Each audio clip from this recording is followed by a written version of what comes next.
하나님 말씀은 구약성경 신명기 1장 9절에서 18절까지입니다. 우리 같이 한 목소리로 함께 읽겠습니다. 그때에 내가 너희에게 말하여 이르기를 나는 홀로 너희의 짐을 질 수 없도다. 너희의 하나님 여호와께서 너희를 번성하게 하셨으므로 너희가 오늘날 하늘의 별같이 많거니와 너희 조상의 하나님 여호와께서 너희를 현재보다 1000배나 많게 하시며 너희에게 허락하신 것과 같이 너희에게 복 주시기를 원하노라. 그런즉 나 홀로 어찌 능히 너희의 괴로운 일과 너희의 힘겨운 일과 너희의 다투는 일을 담당할 수 있으랴. 너희의 각 지파에서 지혜와 지식이 있는 인정받는 자들을 택하라. 내가 그들을 세워 너희 수령을 삼으리라 한즉 너희가 내게 대답하여 이르기를 당신의 말씀대로 하는 것이 좋다 하기에 내가 너희 지파의 수령으로 지혜가 있고 인정받는 자들을 취하여 너희의 수령을 삼되 곧 각 지파를 따라 천부장과 백부장과 50부장과 10부장과 조장을 삼고 내가 그때에 너희의 재판장들에게 명하여 이르기를 너희가 너희의 형제 중에서 송사를 들을 때에 쌍방간에 공정히 판결할 것이며 그들 중에 있는 타국인에게도 그리할 것이라. 재판은 하나님께 속한 것인즉 너희는 재판할 때에 외모를 보지 말고 귀천을 따라 차별 없이 듣고 사람의 낯을 두려워하지 말 것이며 스스로 결단하기 어려운 일이 있거든 내게로 돌리라. 내가 들으리라 하였고 내가 너희의 행할 모든 일을 그때에 너희에게 다 명령하였느니라. 아멘. 축복과 재판제도라고 설교 제목을 정했습니다. 이제 모세가 이 재판제도의 기원에 대해서 밝히고 있습니다. 또 이 재판제도는 또 이런 사법제도일 뿐만 아니라 또한 군사 조직이기도 합니다. 이런 재판한다라고 하는 것은 단순히 전시가 아닌 평화시에 개인 간에 일어나는 분쟁과 다툼을 이제 결정하는 역할을 합니다. 하지만 전시에는 그들이 지휘관 역할을 합니다. 그래서 이제 평소에는 이런 재판장의 역할을 하는 사람들, 이 사람들이 이제 천부장, 백부장, 50부장, 10부장, 조장인 사람들입니다. 그래서 이것이 그들의 일상과 전시에 그들로 하여금 권위자를 세워둠으로 해서 공동체 내에 이런 분쟁과 갈등으로 인하여 불화하지 않도록 하기 위한 조처인 것입니다. 그런데 이 재판제도의 기원에 대해서 지금 모세가 하는 말씀은 실제로 앞에 출애굽기 18장에 나왔던 내용과 충돌을 합니다.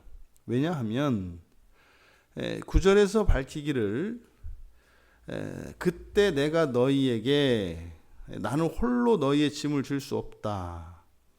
그래서 이제 14절에 가면 너희가 내게 대답하여 이르기를 당신의 말씀대로 하는 것이 좋다. 그러니까 모세와 백성 사이에 합의로 만들어진 것이 이 재판제도라고 하는 겁니다. 그런데 출애굽기 18장의 내용에 보면 사실 모세 혼자서 이제 이스라엘 자손들의 재판을 하루 종일 다 해도 그 기다리는 사람도 재판을 받기 위해서 기다리는 사람도 지치고 또 혼자서 모든 백성들의 재판을 다 해야 되는 모세도 지치고 실제로 뭐 장정이 60만이나 되는 사람들이니까 대략 우리가 뭐 200만에서 250만을 추정을 하는데 그러니까 뭐 가구 수로 따져도 대략 뭐 60만 가정 뭐 이렇게 될 수 있는 거죠. 그러면 그 사람들을 혼자서 이제 재판을 하는 것 자체가 사실 무리죠. 하루 종일 그 개인 간에 일어나는 그 분쟁에 대해서 재판을 하느라 뭐 하루 종일 시간을 다 보내도 사실은 그날 일을 다 못했을 겁니다.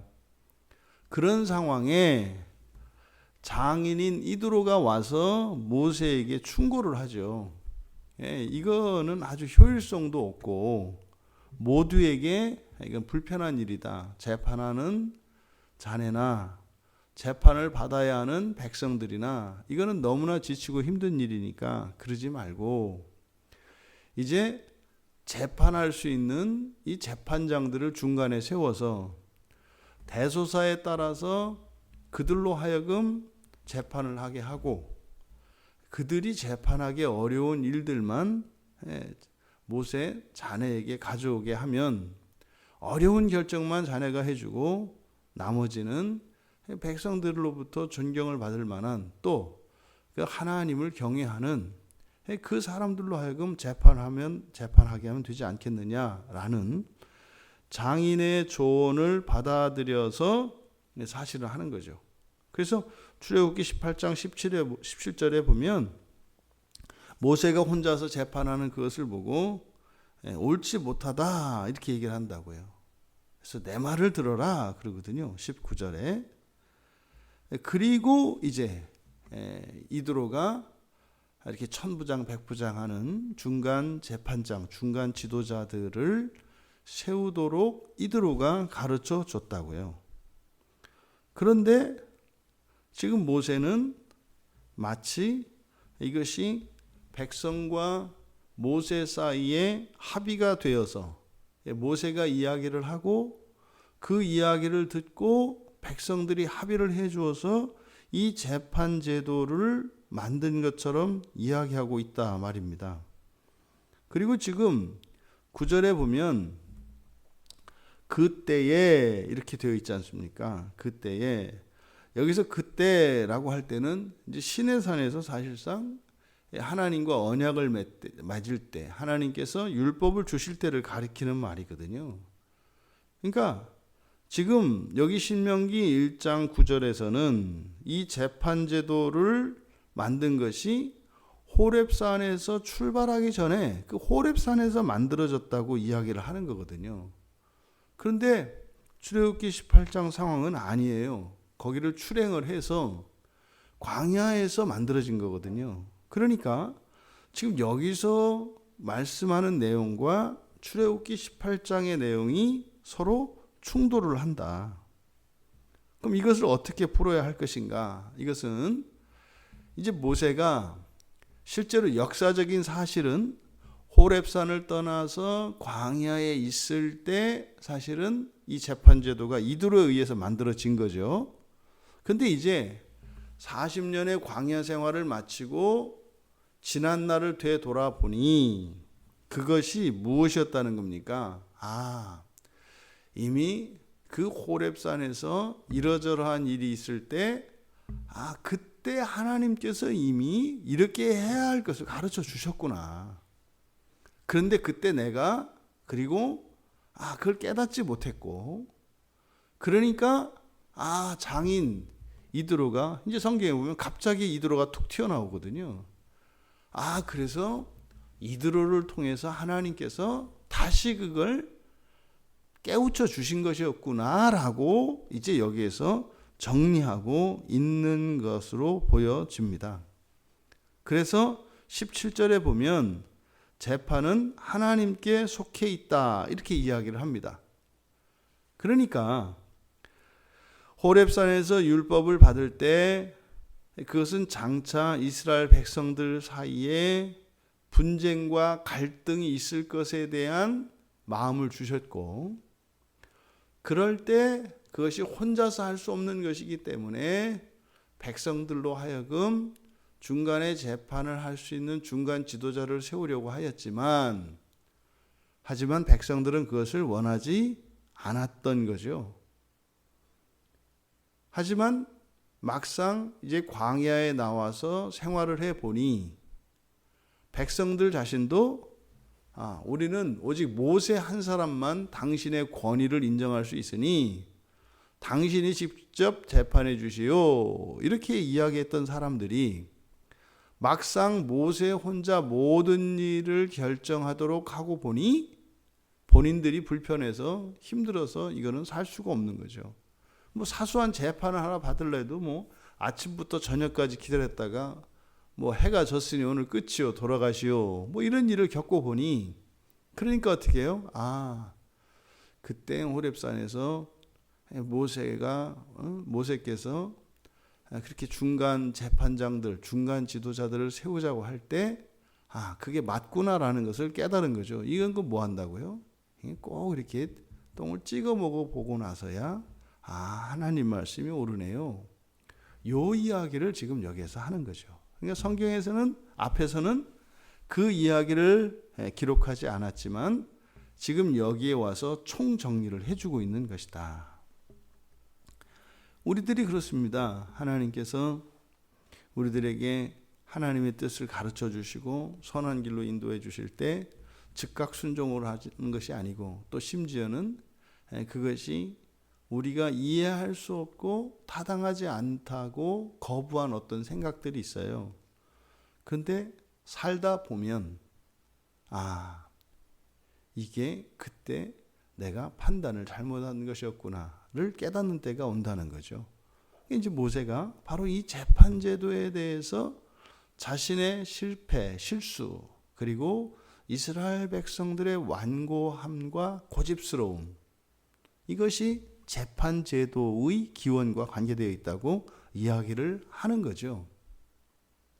더 나아가서 중간에 합의 본 내용, 9절에서부터 14절 사이에 있는 내용, 이 내용을 보면 결국 이 재판제도가 필요한 이유가 무엇이었다는 겁니까? 10절에 여호와께서 너희를 번성하게 하셨으므로, 11절에 1000배나 더 많게 하실 것이기 때문에 앞으로. 그러면요, 여호와께서 번성하게 하셔서 하늘의 별과 같이 많게 하셨어요. 이게 축복의 증거입니다. 많아지는 거, 번성하는 거, 하나님의 축복입니다. 그런데 그러한 일들이 있을 때 어떻게 된다는 겁니까? 그것으로 인하여 불화가 일어난다는 거예요. 그러니까 이 세상에서 복이라는 것은 그냥 순도 100%의 복이 없어요.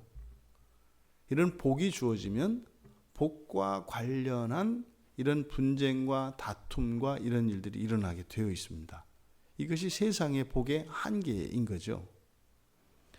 그래서 번성하게 하신 것, 복을 주신 것, 이것이 재판제도의 기원과 관계되어 있다는 거죠.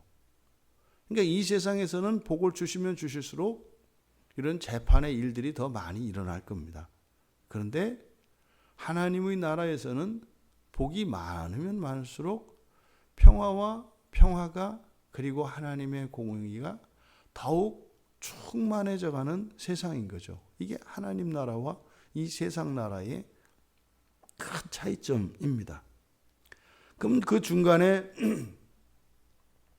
각 지파의 재판장으로 세우는 자들의 자격에 대해서 이야기를 하는데, 첫째, 각 지파의 사람이어야 해요. 각 지파의 수령으로 지혜와 지식이 있는 자, 그리고 인정받는 자입니다. 그러니까 그들 중에서 백성들이 선택을 하고 임명은 모세가 합니다. 이것이 이제 재판장을 세우는 과정인데, 여기서 인정받는 자라고 하는 이 말은 야다의 번역이에요. 야다. 그러니까 여기서 인정받는다라고 하는 것은 뭐냐면 경험이 많은 사람을 뜻해요. 경험적인 지식이 많아서 그가 그의 판단이나 결정이 다른 사람들이 인정할 만한 사람, 이것을 말합니다. 뭐 지혜와 지식이라고 하는 것은 분별력과 하나님의 옳고 그름에 대한 율법에 정통한 것을 나타내겠고, 그것을 분별할 수 있는 것을 말하죠.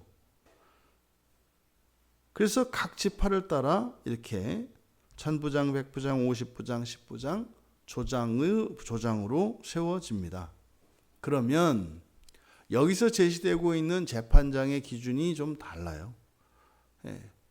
출애굽기 18장에서 제시되고 있는 재판장의 기준의 가장 중심은 사실은 여호와를 경외하는 자입니다. 참된 신앙을 가진 자가 출애굽기 18장에서는 재판장의 자격의 중심에 서 있는데, 여기서는 경험이 강조되고 있어요. 그리고 재판의 원칙은 첫째, 형제 중의 송사입니다. 그러니까 여기서 천부장, 백부장들이 있습니다만 이들은 각 지파별로 세워지는 거예요. 그래서 각 지파 안에 일어난 분쟁은 각 지파의 재판장들이 재판을 하는 거예요. 그러니까 넘어가지 못합니다. 그러니까 다른 지파의 재판장이 와서 다른 지파의 안에 일어난 송사에 대해서는 재판할 수 없습니다. 그래서요, 각 지파의 형제들 간의 송사만 담당하게 되어 있습니다.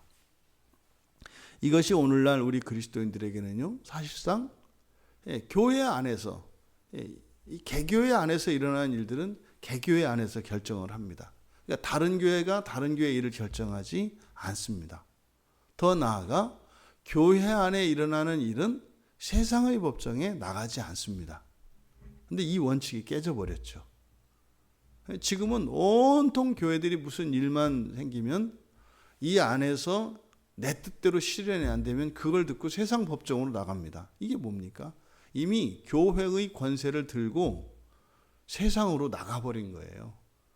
마치 아담과 하와가 사탄의 말을 듣고 하나님께서 주셨던 권세를 사탄에게 넘겨준 것처럼 오늘날 한국교회 안에서 일어나는 이런 작태들이죠. 이거는 어떻게 하나님의 통치를 받는 교회가 세상의 법정에 교회 일을 들고 나갑니까? 그러니 이제는요, 예배도 세상의 권세가 허락을 하면 예배를 드리고 허락하지 않으면 드리지 못하는 기가 막힌 이야기입니다. 요즘에 이제 코로나가 잠잠해졌습니다만 제가 이 공문은 평생 가지고 있으려고 그래요. 비대면 예배를 허락함. 이게요, 기가 막힌 이야기입니다. 비대면 예배를 허락함. 여러분, 이게 있을 수가 있는 이야기입니까? 근데 이거를요, 정치 지도자들의 잘못이라고 할 수 있을까요? 그렇지 않아요. 절대로 교회는 세속의 권세가 사단 마귀도 교회 위에 군림할 수 없는 거예요. 근데 단 한 가지 예외는 있죠. 우리 스스로 우리의 권세를 내어주는 겁니다. 이게 뭡니까? 교회 안에 일어나는 일들을 세상의 법정으로 들고 나가는 이 일로 인해서 완전히 교회가 해체돼 버린 거예요. 교회 안에서 결정이 되면 내 뜻이냐 내 뜻이냐가 중요하지 않습니다. 교회의 결정이 중요한 거예요. 그러면 교회의 결정이 잘못됐으면요, 이제 뒤에 나오지 않습니까? 하나님께서 하셔요. 하나님께서. 어쨌든 돌아가서 모든 재판은 형제들, 각 지파의 형제들의 송사에 대해서만 담당을 한다. 또 두 번째로 공정성입니다. 형제들, 그러니까 소송 당사자죠. 쌍방 간에 공정한 판결을 내려야 한다는 거예요.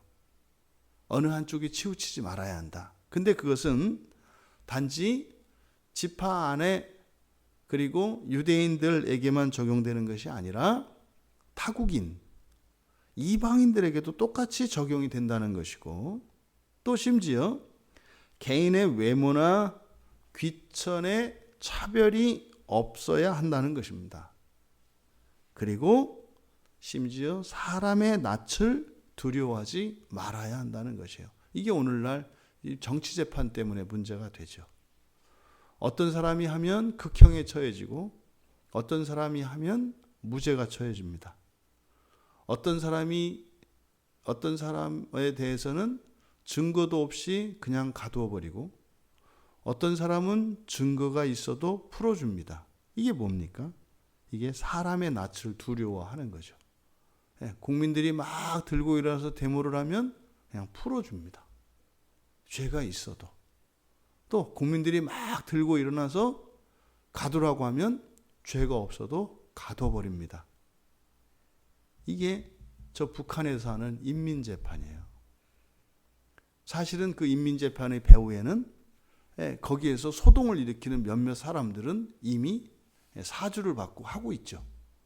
그럼 사람들은 거기에 따라서 그냥 우하는 쇠몰이만 하는 것뿐입니다. 이런 군중 심리를 이용해서 재판이 되어질 때 그 나라, 그 공동체의 정의는 이미 무너진 겁니다. 지금 이 나라가 그렇게 됐죠. 여러분, 당분간은 고생을 좀 하셔야 합니다.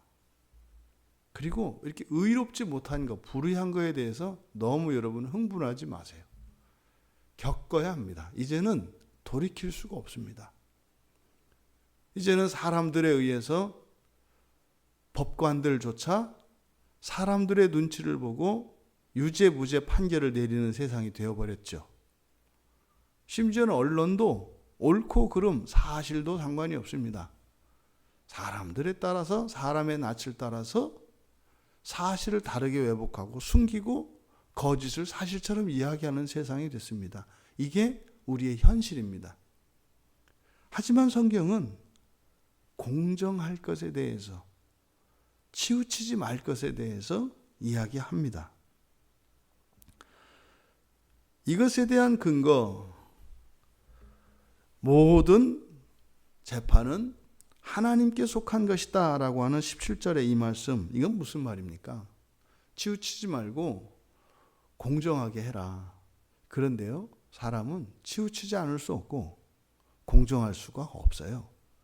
그렇게 하려고 한 것이 아니라 공정하려고 하지만, 치우치지 않으려고 하지만 사람은 한쪽으로 치우치게 되어 있고 공정하지 못하게 되어 있습니다. 그러니까요, 완전한 재판은 없어요, 이 세상에. 그런데 재판은 하나님께 속한다. 이게 무슨 말씀입니까? 재판장 된 사람의 자격이 있어야 되겠고 그 원칙을 따라서 공정하게 재판을 해야 되겠습니다만, 그의 존재론적인 결함으로 인해서 일어날 수밖에 없는 이런 차별과 불공정성은, 이것은 부득이하다고요. 그러면 그 부분은 하나님께서 이루신다는 뜻이죠. 그러니까 그 사람의 불완전함, 그 권위자가 실수로 잘못이 있을 경우에는 그것을 어떻게 하신다? 하나님께서 바로 잡으신다. 그래서 사람에게 완벽을 기대할 수는 없습니다. 하지만 우리가 그것을 절대적으로 그 결정에 따르는 것은 뭡니까? 하나님께서 이룰 것이기 때문에, 하나님께서 이루실 것이기 때문에. 그리고 이제 재판장들이 조심해야 될 것, 결정할 수 없는 일을 결정하려고 하지 마라. 판단을 내릴 수 없는 것에 대해서는 모세에게 돌려라. 이건 우리들도 마찬가지입니다. 개인의 일과 교회 공동체 안에서 이런 갈등과 분쟁이 있을 때, 당사자끼리 해결할 수 있는 게 가장 좋죠. 하지만 해결할 수 없을 때, 결정할 수 없을 때, 그것을 묵혀둘 것도 아니고 그것을 무리하게 결정을 내릴 것이 아니라 그것은 가지고 와야 합니다. 그래서 교회의 지도자는 목사지 않습니까? 목사에게 그것을 가지고 와서 그 결정을 의탁해야 합니다. 그럼 그 결정을 따라야 합니다. 그랬을 때, 거기에 실수가 있을 때, 이것이 절대적으로 악한 것이거나 하나님의 법에 어긋나는 것이 아니라면 따라야 합니다. 그러면요, 하나님께서 그 결정을 옳은 결정으로 상황을 바꾸어서 하나님께서 해 주실 것이기 때문입니다. 여러분, 지금 모세가 신명기 서두에 이렇게 재판제도의 기원에 대해서 밝히면서 그것의 기원은 사실은 하나님의 복이라는 것입니다. 하나님이 주시는 복, 번영, 거기에는 시험과 다툼이 일어난다는 사실을 가르쳐 주고, 그래서요, 하나님께서 복을 주셔서 번성하게 하실 때, 그때도 여전히 하나님의 은혜가 필요하며, 그때도 절대적인 하나님을 의지하지 않고서는 하나님께서 주신 그 번영과 복이 온전할 수 없다는 것을 가르쳐 줍니다. 여러분, 모세가 결단하기 어려운 일이 있거든 내게로 돌리라, 내가 들으리라 라고 한 17절의 이 말씀, 우리가 감당할 수 없는 이러한 일들을 하나님께서 들으십니다. 그리고 우리 인생에 또 우리들의 신앙을 가지고 살아가는 가정과 교회 공동체 안에서의 이런 갈등과 분쟁 사이에 이렇게 갈등을 해소하는 이 과정을 통해서 공동체가 더욱 성숙해가고 성장해 가는 것이라는 것을 우리가 기억해야 할 것이며, 또 이 세상을 살아가는 동안은 절대적인 평화라는 것은 없다는 것입니다. 하나님께서 복을 주시는 그 상황 속에서도 이런 갈등과 분쟁이 일어날 수밖에 없고, 그것을 해소해 나가는 이 과정들을 통하여 하나님께서 우리들을 온전해 가시는 것임을 기억하시고, 이 하루 여러분들의 삶 속에 하나님께서 주시는 지혜와 지식이, 또 여러분들이 지금까지 살아오면서 경험하였던 하나님과의 그런 교제 속에서 있었던 이러한 지혜들이 여러분이 살아가고 있는 가정과 일터와 그 지역 사회 속에서 하나님께서 세우신 그런 재판장들로서 여러분이 거하고 있는 곳에 이런 불화들을 여러분들이 화평으로 이끌고 그런 무질서를 질서로 회복하며 살아가시는 재판장 된 여러분들로 이 한날을, 여러분의 인생을 살아내시기를 주님의 이름으로 축원합니다. 존귀하신 하나님, 하나님께서 복을 주셔도 이 세상에서는 그것으로 인하여 여러 가지 다툼과 갈등이 일어날 수밖에 없는 죄된 세상인 것을 가르쳐 주셨습니다. 하지만 그러함에도 하나님께서 저희들의 재판장 되어 주셔서 저희들의 오류와 다툼과 실수들을 온전케 하시고 오히려 그것을 통하여 저희들을 거룩하게 하실 것을 믿습니다. 오늘 하루도 하나님을 절대적으로 신뢰하며 또 우리에게 주어진 이 한날에 거룩한 사명을 위하여 살아가는 복된 자들 다 되게 하옵소서. 감사하며 예수님의 이름으로 기도하옵나이다.